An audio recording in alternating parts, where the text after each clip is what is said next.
Geno Auriemma drops clear verdict on Azzi Fudd after 31-point showcase vs UConn's toughest opponent yet. Azzi Fudd was expected to enter the 2025 WNBA Draft with Paige Bueckers, but she chose to stay at UConn after another injury-hit year. Auriemma urged her to prove she could sustain her best level, and she agreed she had more to show. Now she is finally producing like a consistent star. Still, it is fair to wonder whether her return was only about her growth or also about boosting UConn's 2025 title chances. When Fudd returned to UConn, the Huskies regained a true driving force.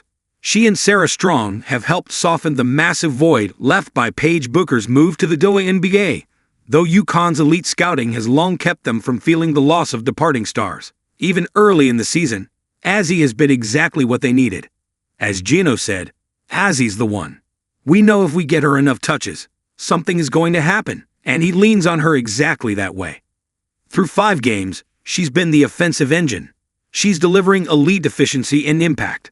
Against Michigan alone, she scored 31 points in 39 minutes, knocking down 7 of 12 threes and going a perfect 6 for 6 from the line. It proved how dangerous she becomes with a heavy workload. Even in games with fewer minutes, she consistently generates offense. Azzi had 23 points against Florida and 19 points, with 7 assists against Ohio State. Her scoring has never dipped below 9 points, and she's added defensive pressure with steals and blocks in nearly every outing.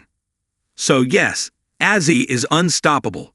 She's scoring, creating plays, and elevating the entire offense with high efficiency. But her recent performance against Michigan stands out the most. 2 of the nation's best defensive teams went head-to-head. Even Geno called Michigan the best team we'll play this early in the season, and he wasn't wrong. UConn looked ready to run away with the game, building a 17-point lead midway through the third quarter. Then Michigan rallied. They used a 13-0 run to pull within 49-45 entering the fourth. That's exactly when Fudd took over. That third quarter, looking at this box score, seeing that we scored 4 points, it felt like that, but that is not OK. Fudd said, "It felt like we weren't focused on defense." She ended a nearly 9-minute scoring drought, drilling a 3 and starting her own personal 9-0 run. That pushed the Huskies back to a double-digit lead, but Michigan wasn't done. They trimmed it to 68-66 in the final minute. After Silas Swords hit a 3 with 22 seconds left, Michigan fouled Fudd.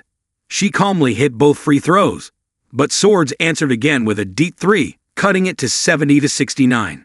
Then, Fudd hit 2 more free throws with 8 seconds left, and finally she finished with 31 points, including 13 in the fourth quarter. She hit 7 threes and went 4 for 4 from the line in the final 20 seconds. It was an MVP performance, and it earned high praise from Geno, something rare for a coach who's led legends like Diana Taurasi, Maya Moore, and Paige Bueckers. If Geno is praising her this much, a new star is clearly rising.